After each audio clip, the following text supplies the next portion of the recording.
There are watchmakers who follow tradition, and then there are watchmakers who reinvent it.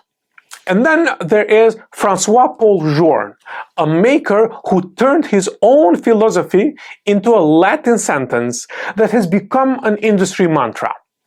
Invenit et fecit. He invented it and he made it. Not assembled, not improved, created and built. From idea to reality. The book F.P. Journe, Invenit et fecit, is not a technical manual, it's alive. A creative trajectory from boyhood curiosity to one of watchmakers' rarest independence, and it tells us something deeper about craftsmanship, identity, and power in horology. This volume, very beautifully written by Jean-Pierre Gros, who is a journalist and luxury author known for his deep, narrative-driven explorations in book form, and the F.P. Journe story he tells extends well beyond specs and references. Rather than a dry catalog, this book reads like a chronicle of a singular creative mind. The early influences, personal struggles, technical breakthroughs, and driving philosophy behind one of the most respected independent watchmakers today. This isn't marketing text, it's authored storytelling, contextual, human, reflective, and for me, this is one of the best written, or at least my favorite books on horology. We know F.P. Journe, who is bigger than life, extravagant. But in this book, you see another part of Journe. It shows the vulnerable parts of Journe, his failures, and just his humane part outside of the extravagant part of the story that we usually know Journe for. The book traces Journe's beginnings from Marseille, where he grew up curious about how things worked. A curiosity that led him to the École d'Horologie de Paris at a young age. He learned through practice and intuition, and soon after school he worked restoring clocks with his uncle, absorbing not just technique but respect for historical art and mechanical expression. This formative phase tells us something important. Great watchmakers aren't trained. They evolved through contact with history, materials, ideas, and craft itself. Journe didn't simply learn how to make watches, he learned why watches mattered. The core of the book, and essentially the thesis, is wrapped in Journe's signature phrase, Invenit et fecit. Invented it and made it. This is more than a sign-off of a movement. It's a philosophical stance. It means concept and execution must come from the same mind. Creativity and craft must be inseparable. Respect for tradition must be matched by instances on originality. In an industry where many brands rely on shared movements or supplier ecosystem, Journe's instance on own design and manufacture becomes a kind of horological sovereignty. That philosophy is woven into each chapter of this book. Rather than simply listing models, the book explores Journe's process. His first major wristwatch prototype, like the Tourbillon Souverain with a remonté escapement, words that I cannot pronounce well because I don't speak French, were experiments in minimizing error and maximizing precision, not fashion statements. Then came the chronometer resonance, using the rare phenomenon of mechanical resonance to stabilize timekeeping, a concept so unusual that only a handful of modern watchmakers dare approach it, and Journe executed it from first principles.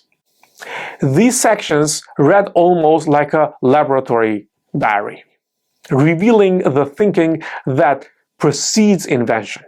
It's not his watch has these complications, but it's This idea demanded a solution, so Journe built one. That's the difference between making and merely producing something. Journe founded Montre-Journe SA in 1999, making the brand one of the few truly independent manufacturers still operating with originality and autonomy. The independence comes up repeatedly in the book. Journe's watches are produced in limited numbers, roughly 900-1,000 per year, emphasizing quality over quantity. He built his manufacture not as a factory, but as a creative workshop, driven by the idea of personal expression rather than industrial conformity. He resisted trends and refused to dilute his aesthetic or mechanical principles in favor of fads that dominate large brands. This is a crucial sub-theme: watchmaking as self-determined craft, not as mass market. These aren't just objects. They are arguments in mechanical language. Here's a political subtext that makes this book resonate in our series. In a world where most major watch brands are part of multinational conglomerates, F.P. Journe stands alone. That independence is not just economic. It's symbolic sovereignty, a declaration that watchmaking can exist outside corporate imperatives and it can still matter. Soft power doesn't need scale, it needs authenticity. That's what this book signals, not through rhetoric, but through practice.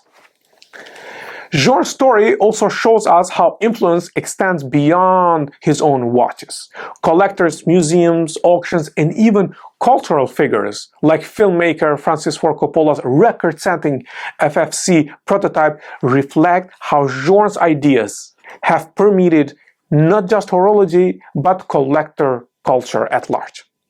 That's significant because rarity and cultural value are no longer functions of age alone. They are functions of idea and intentionality. When you close its covers, the message of this book is clear. Watchmaking is not just engineering, it's narrative. A watch is not just an object, it's an argument about why we value time, how craft should evolve, what independence looks like in a world of conformity.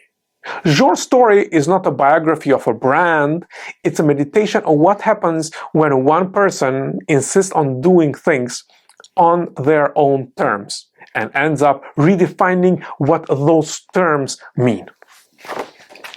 So what is F.P. Journe Invenit et Fecit book? It's not a technical encyclopedia. It's not a coffee table fluff piece or book.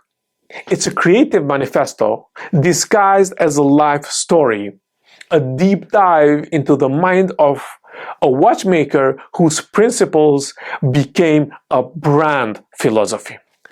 Now, I want to ask you, when did F.P. Journe click for you? On first sight or only after knowing the story behind the brand and behind the watchmaker? Do you think that independence makes a watch more meaningful or just more expensive? And if one watch could signal authenticity above all else, what would that watch be? Well, drop me a comment, send a message, and tell me which watch book do you want next, because this series is about ideas, not only about objects. This is Watches and Politics.